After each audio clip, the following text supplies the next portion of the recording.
sa Team Pinoy na bawal ang dayaan sa tuwid na daan.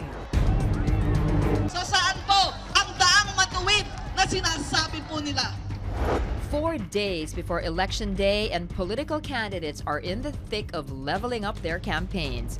Candidates have made bold promises to transform the nation through their diverse platforms and an inventory of their track records. But which between the two pitches is more important? Also, haven't candidates begun to sound generic? Karamihan ng mga pinangako ay talagang hindi na-address, hindi natugunan. That's why, kung nagiging matalino o mas matalino yung mga botante, sa palagay ko, it will not just be the sole criterion na iboboto sila, yung mga pangako. Kasi yun nga ay mga recycled eh. Since time immemorial, you're talking about poverty. Since time immemorial, you're talking about housing issues. Since time immemorial, you're talking about lahat-lahat, no? These are recycled things. The 1995 to 2003 comparative study by the Institute for Political and Electoral Reform on determinants of votes says voters have shifted away from popularity to benefits in choosing their next set of leaders. Importante talaga yung platforms kasi doon mo malalaman kung ano ba talaga yung gusto nilang gawin, hindi kesyo sikat sila or ano. Yung track record, kasi madaling magsalita pero mahirap pangatawanan. For me, importante pareho eh. Pero we should also consider yung track record. Kasi kung ano yung track record niya, malamang meron na rin plataforma yan behind eh. But with 52% or more than half of the Philippine population identifying themselves as poor, according to the latest survey of the social weather stations, a lot is yet to be done by these public servants. Hopefully, May 13th marks the start of something better.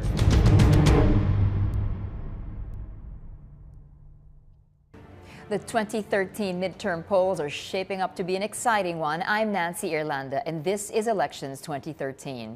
Our topic tonight, platforms vis-a-vis track records of senatorial candidates running in the midterm polls in the context of determining the votes. Are these platforms reflective of the people's agenda? Do voters base their votes on platforms rather than popularity? How are voters expected to behave in an election when there is no clear and polarizing issue that differentiates candidates? Joining us tonight, resource experts from specialized fields, Dr. Edna Co, Dean and Professor from the University of the Philippines National College of Public Administration and Governance. Also with us is Ms. Rosario Bella Guzman, Executive Director and Research Head at Ibon Foundation. Thank you so much for joining us this evening. Good evening. Thank you for having us. All right, these midterm polls of 2013, we see that there are no clear battle lines drawn, no clear polarizing issue that's dividing the voters, no dynamic of perceived good versus evil in the likes of perhaps Marcos Ninoy or perhaps more recently PGMA and anything that is opposite PGMA. Will this then be a golden opportunity for the voters to actually begin looking at platforms and track records in order to determine who they will vote for? Dr. Ko? Well, actually, you are right there. I think the answer to your question is certainly yes. This should be the election that should provide an opportunity for voters to look beyond lines drawn between or among contenders and to look beyond polarized positions, to look beyond which is good, which is evil. So I think this is the occasion where our voters should be challenged to look at now, how do I exactly make my choice? And what should I use as a barometer by which to analyze and to choose 12 people, for example, in the Senate that I will put on my ballot? So this is it. I mean, this is an occasion where we can say, how do I pick out the 12 best from the others who probably may be considered as mediocre relatively?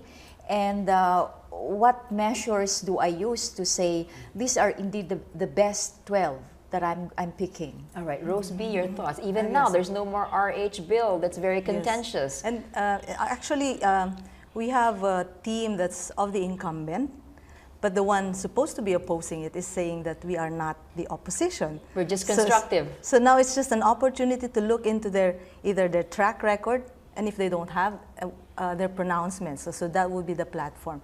I think all elections in the Philippines in the past historically should be an opportunity to look at the platforms. And the people's issues or the national situation is the best platform or the measure by which we can tell which candidate is going for change or reforms. Well, and how which can one we is tell? not. It seems that they're so generic now. Exactly. Everyone is saying the same thing. it Exactly, seems. and 2013, 3 years since 2010, when there was a promise of reforms and changes, actually nothing is changing, and in fact, even poverty, as even the government agency is saying, is basically unchanged. So if you have that kind of situation, the more now you put forward criteria that reflect people's issues. All right, Dr. Ko, from your background and from your training, what then do you think is key here in order to for the candidates? How do they sway the voters when the voters are probably seeing them as cookie cutter or just basically generic? Well, I will look at what Rose B had initially said. I will pick up from there to say, when I look at who my best candidates would be, I would try to ask myself, for example, where are we? Where is the nation at this point in time? What is the level of development that we have? What is the poverty situation now? Do I want to keep the anti-corruption agenda going? So I think these are among the measures that I'd like to use to say, who could help me bring the nation, who could help the nation bring us forward towards reducing poverty, for example, bringing us to greater heights of economic development, because we've made a little bit of a dent there. And how do we put back our trust and confidence in our government once more? And who are the people who could best help push this agenda forward? All right, which brings us to an interesting point. Perhaps there can be no discussion on whether platforms and track records are important without looking at the state of political maturity. When it comes to that, what's your assessment of the maturity of the Filipino voter? Well, in the end, after, it's only on May 13 or thereafter could we say whether we indeed have a mature set of electorate. But up till 2010, what's your view? But in, well, up to 2010, I would say that largely people have been voting based on popularity, on personality, on who holds, well, I was saying earlier, who could bring the bacon home. Because really, there is an issue here of poverty. So always the question, the nagging question among poor people is, who could bring us up from the rubbles of poverty towards something that will, move us upward or to a better condition? So I think to a certain extent, in the past, our elections in the past have been about, well, this is someone I don't really know very well, and therefore, to a certain extent, we may say, well, probably the electorate, the voters, did not have sufficient time to really scrutinize and look at the platforms, the personality, the characteristics of these people they would like to vote for. And therefore, our voters had been reduced to influence of media on the personality of people, the name recall, showbiz influence and characteristic and all that. And but I wouldn't say that that has been absolutely very bad, no? Because I think to a certain extent, people also made very surprising choices in the past elections. Could you be specific? Well, for example, I think in 2007, he was a candidate who was in jail, who was imprisoned. Like, I'm referring to Senator Trillanes. But then he captured the imagination, and that rebel captured image. the imagination of people and saying, well, what did he stand for? But then again, that's popularity in another way. Well, I think to right? a certain extent, it was about what was he standing for. And he was standing against odds at the time. But people related with that and said, we want someone who could stand firm on certain issues. Okay, very interesting now, that very case in point you make. Do you think that that kind of, shall we say, mythical image that sort of image will sustain his appeal to the voters. We see, as a case in point, that Senator Trillanes' rankings in the survey have been going down. I think that is a challenge for the campaign strategy and for what messages the senator would like to relay at this point in time. Certainly, the situation has changed. It is changing, and therefore, probably it is important to say what makes him stand out from the rest, from the others. So I think that's a challenge in terms of what messages he'd like to put across, but also on the part of the voters, it may be good to ask the question, as I would, not only for Senator Trillanes, but also for the other re-electionists like him, what did you do really in the past term? I mean, what sort of bills did you stand for? Legislative performance. The legislative performance in the case of our legislative candidates. All right. So that sort of guide questions, I think, should be asked of our voters, and that would be an important guide as well. All right, Rosie, let's pick up on what Dr. Ko said about the voters looking at those who, in her words, can bring home the bacon. Obviously, those are immediate needs. Who can help me get a job? Who can help me put more food on the table? Right. So does that mean that if there's no dent in the poverty incidents, that there is no hope that that the Filipino voters can gain significant maturity? No, actually, in total fairness to the electorate, it has always been a chicken-egg story. Which came first, a stupid political system, and then the electorate just followed, or we had, the stupid public electing the wrong officials. In total fairness to the whole electorate, we have matured politically, and the two people power incidents are actually proof to that maturity, that people are looking for changes in their lives, in their poverty situation. Sure, there have been people power, but when it comes to the elections, they're still voting, it seems, the same way. That is a sign of political maturity. So, in total fairness to them, they are looking for changes. It's just that we have a political system that's dominated by family names, that's dominated by money. And of course, you have other power, you have other military power or political power. And then when you dominate the whole system, you kind of dictate what kind of campaign, what issues should be discussed, what is the social debate. And, they set the tone. And they set the tone. They reduce the debate to very, to not crucial is to trivial issues. So you have advertisements that are not really talking about long-term general program of action or platforms, but just talking of buzzwords that just get the imagination, that captures the imagination or the sentiments of the people, but not really promising. All right, you already raised the point about the same family names. Political dynasties, is that necessarily a bad thing? Actually, it's against the law. There is a law that says that we should not build political dynasties, and you have the electorate still looking at family names because they cannot look at track records because they sort of somersault or flip-flop along the way. But when you have family names, those things don't change. I mean, that's the kind of thinking that they have. So if we already went through how many family names, I mean, you have the dominant, the Marcos side, and then you have the Aquino, and then Estrada, more associated with the Marcoses, and then now we have another Aquino.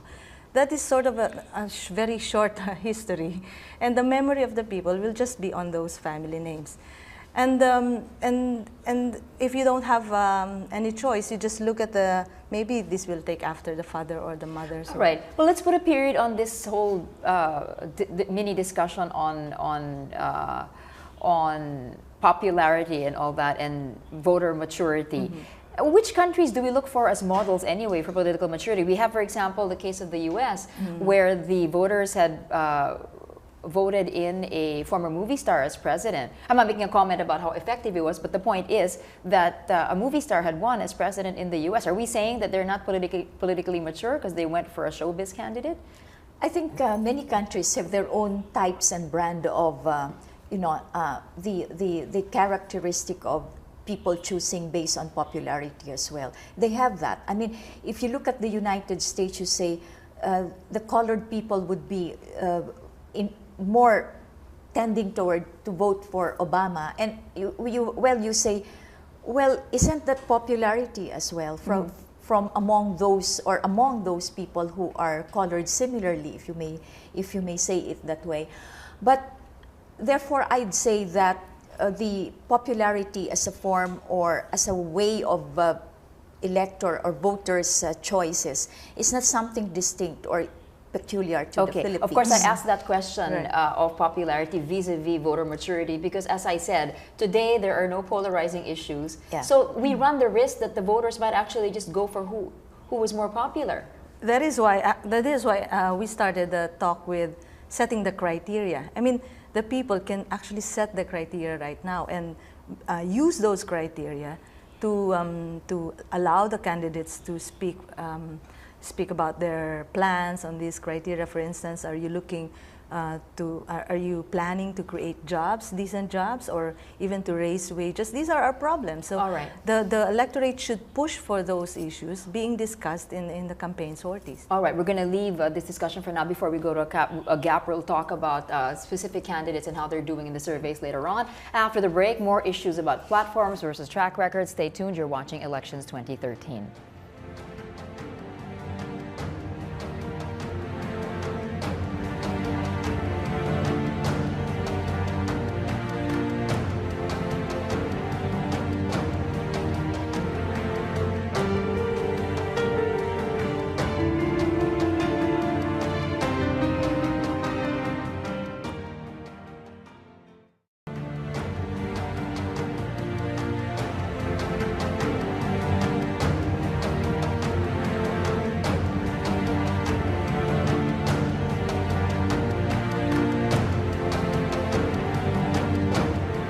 Welcome back. You're still watching Elections 2013, and we are still talking about the relevance of platforms and track records of candidates. We are still joined by our experts, political analyst Dr. Edna Ko, and also Rose B. Guzman. She's with Ibon Foundation. Now, before the break, we said we would talk about the actual experience of the candidates. We see that from the early days of election season, there were a set of front runners. Some of those front runners are now falling in their rankings in the survey. What could have happened? What did they do and did not do? Are voters looking at them differently now? Are voters actually looking at their platforms and being more critical? How can you explain away those changes? Case in point, well, Nancy Bina has always been strong from the start, but now she's getting even stronger. But she really has no track record when you speak of when it comes to politics. Your view? I think if you look at individually, if you look at the candidates and the ranking and how they're climbing up or going down, depends on also certain circumstances which surround that particular candidate.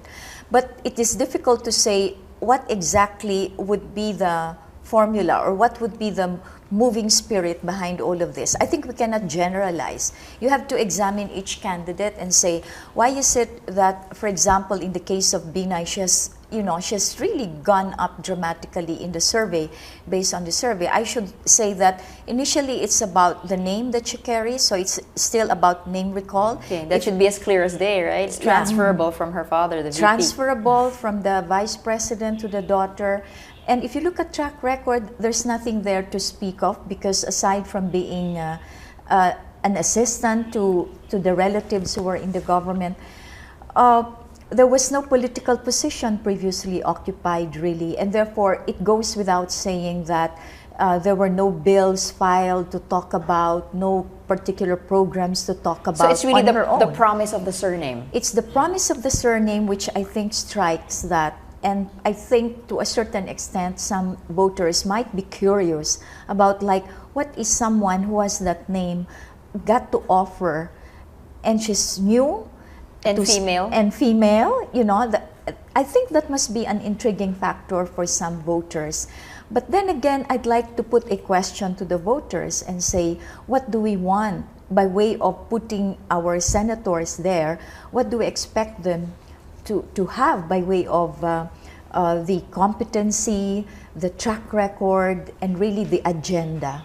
Yeah, of course, everyone is talking similarly about agenda, and I don't think that will make them differ from each other. Mm-hmm. They're saying we want to bring prosperity and economic development for everyone. We'd like to move the poor people out. I think everybody is saying that. So one has to look more deeply into the character, into what one stood for, into the track record. And if you speak of track record, I think the re-electionists might have an advantage because there is something to look up to say, what did you do and what did you not do? One candidate who is rating highly can say they want to go for jobs and employment Right. and prices. Another Yeah. one very low in the rankings, not even the Magic 12, could be saying the same thing, but Yeah. no one is paying attention in the same way as they are to those who are ranking. So that's just, everybody just love a winner? Are they just looking at the surveys and when they're rating high, okay, we'll go for that and there's a snowball effect? Obviously not, because some are going down, right? To a certain extent, I would say, yes, there is still the influence of the name recall, the shared name. Those who came before them had good performance, and maybe they hope that the younger generation would carry similarly. But if you look at Enriles, his is going down as well, right? A practical dive, yeah. Yeah. So I mean that then again. Was it the series of events that were related to his father, Senate President Juan Ponce Enrile? Might be. could have caused that. So these are circumstances that one has to look at. Then you look at Senator Escudero. What has gone around during the last few days? Is it something that sounds acceptable to some people, to the voters? Maybe not. But at the same time, I think one has to ask the question, beyond that, beyond those circumstances, beyond the name, what did they do? What did they offer? Or what do they have to offer to the people? Okay, Dr. Ko had mentioned Senator Chis Escudero running for re-election. Traditionally, always a top-notcher even before the official election season had begun. But now, going down, it's something to do with heart. Something to do with Do you think that's management it, or of the campaign. management of the Definitely, campaign? yes. Okay. But I would also like to add dimension to the Binay name, for instance, because as Dr. Ko already mentioned, that there are many reasons and they are not necessarily related to each other. Remember also that the father only had a track record in a city, right, as a mayor. And it was unexpected for him to really, to gun for the vice presidency and to really capture it. The factor there is the Binay name has machinery. It has grassroots, or not really grassroots in the sense of being very close to the people, but it has on-the-ground machinery or in the local vernacular, I machinery. think the Vice President said it best himself. He said, mag-ingay kayo sa national stage, gagapangin ko kayo nationwide. Exactly. So that is one factor. So the survey actually is a tinge of truth. I mean, it reflects truth because they literally make gapang on the ground. No? So that's one factor in the Binay name. I think in the case of Chis Escudero, having track record in some bills and having some flighty decisions either in personal life or in political life. Are his breakaway taking, from the NPC before. Yes, and of course backing out from the race for vice presidency. I think that is a track record in terms of unreliability Unpredictability? or unpredictability, Okay. which is unfortunate. No? It's just a mismanagement probably of affairs that are reflecting also in the trust. This is a trust rating. I mean, if you look at the surveys, so it's also trusting the name, whether it can weather the storm in the Senate or anywhere else. The phenomenon that is Lauren Legarda, still number one. Because you've been there. You've been running all your life. I mean, She's not the only one. She's not the only one. Yeah, but then trying to capture a position, but at the same time doing something while not in office. So I think that is an image that she has protected in all this, as projection when you are still running for a position in government. So Lauren has a name in terms of, I'm doing something while I'm not in office. I'm going to gun for the office. Okay, I lost. I'll do something else. Okay. Is there close to a one-to-one correlation that you see between the economic agenda being advanced by candidates by way of any kind of economic platform vis-a-vis what is really needed by the people? Is it usefully addressing what the people really need? You mean the by way of economic platforms, specifically economic platforms? Yes. Everyone says we'll generate more jobs. Jobs, wages. All these are on the these are not motherhood. Rhetoric. Right. I was going to ask you: are these all motherhood? Have you seen anything that is as near to a one-to-one correlation? There are specific candidates who have done really, concrete things. I mean, for instance, Cayetano. Cayetano has gone against the value-added tax. And that is a very specific move to lower prices. The sad part is these are piecemeal, very myopic or sometimes even pragmatic moves. Sometimes hard to understand by the public. They don't even, I mean, generally the VAC is hard to understand, much less understand how that can relate or to bring about lower prices. Yes, I mean, that should be closer to the guts. For instance, Cheese Escudero's anti-oil deregulation law, which of course, if you come to analyze it, it translates to lower oil prices, and then of course will translate to lower prices of basic commodities, etc. But that is, it takes a lot of shortcut in terms of voters' education to accept that what they are saying will really, translate to, yes, will really work. What is working here by way of like how these alliances or teams are portraying themselves? Well, I think, for one, as you have said at the beginning, there seems to be no distinction between the administration and the opposition. It looks like, everyone is in coalition with each other, and the messages and the platforms do not seem to really provide a clear distinction. So I think the point there is the other point is that even within the Team Pinoy coalition, the distinction between and among the parties have been blurred because they have put together what appears to be a common agenda for Team Pinoy. On the one hand, you may say, well, that's good because they're coalescing around certain common issues. On the other hand, then it makes difficult for the voter to really say, well, who am I going to choose from among the 12 of the Team Short Pinoy? of voting straight if they believe in the common agenda. Yes, exactly. Your view, Roseby, on that. Actually, when you look at the two teams, we can't just call them teams now. No? Yeah. We used to call them political parties. But anyway, when you look at the two teams, what should be dictating their positions are not anymore what kind of bills or what kind of laws they will sponsor or promote once they're in power. It's actually being in position and sharing that position in a way that, as you said, in a constructive way, cooperating under one legislative agenda, which is the incumbents. Right. Speaking of teams, clearly the president is more visible in campaigning for Team Pinoy than we see Vice President Binay perhaps going around and physically campaigning with Una. What's your read on that? Actually, it's unusual in our history. We have heard of presidents campaigning in subtle ways. I mean, even on print, just on print, you can read about them that they hinted that they're supporting this candidate, etc., even if it's their political party.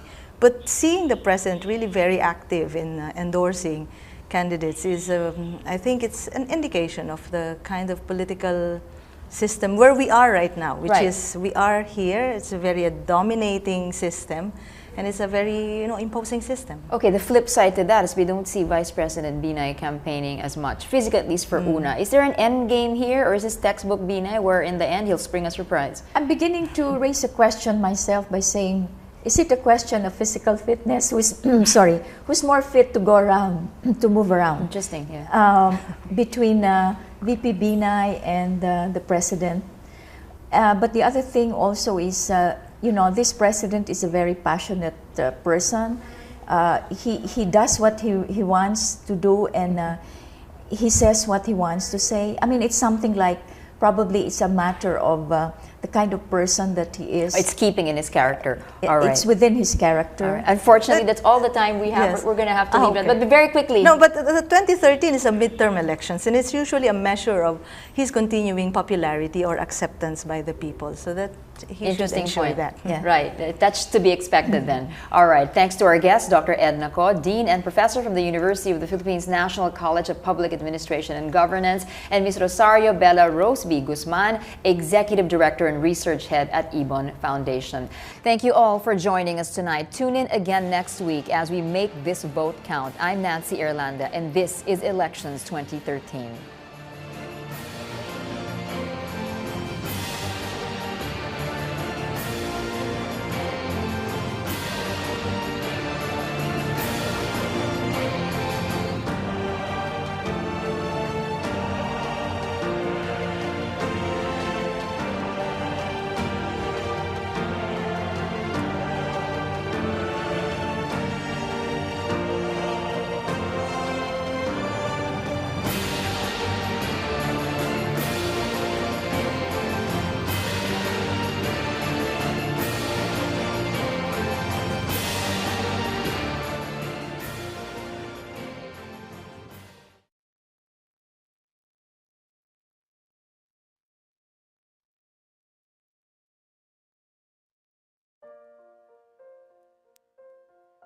2013 midterm polls are shaping up to be an exciting one. I'm Nancy Irlanda, and this is Elections 2013. Our topic tonight, platforms vis-a-vis track records of senatorial candidates running in the midterm polls in the context of determining the votes.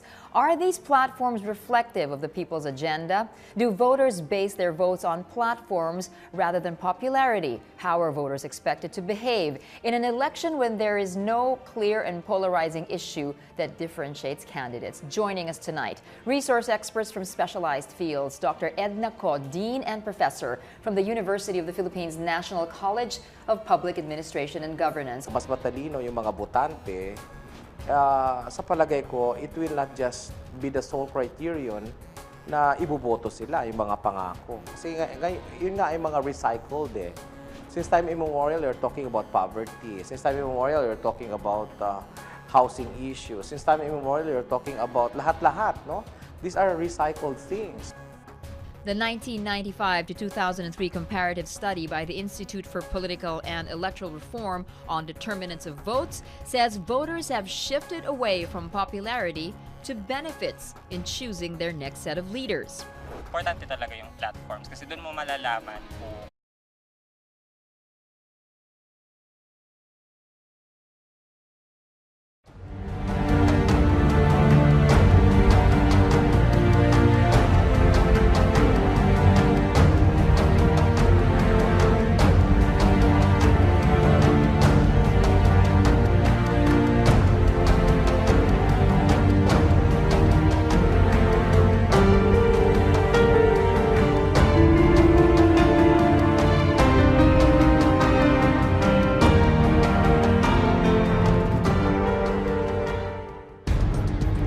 sa Team Pinoy na bawal ang dayaan sa tuwid na daan. So saan po ang daang matuwid na sinasabi po nila? 4 days before Election Day and political candidates are in the thick of leveling up their campaigns. Candidates have made bold promises to transform the nation through their diverse platforms and an inventory of their track records. But which between the two pitches is more important? Also, haven't candidates begun to sound generic?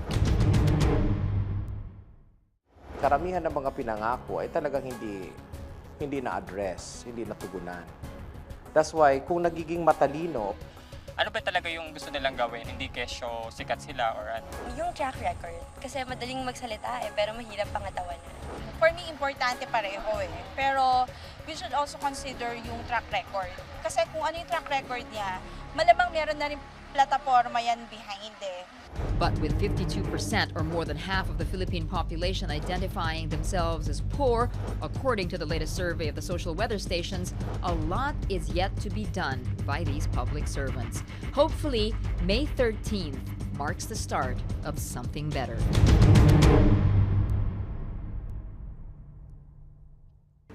The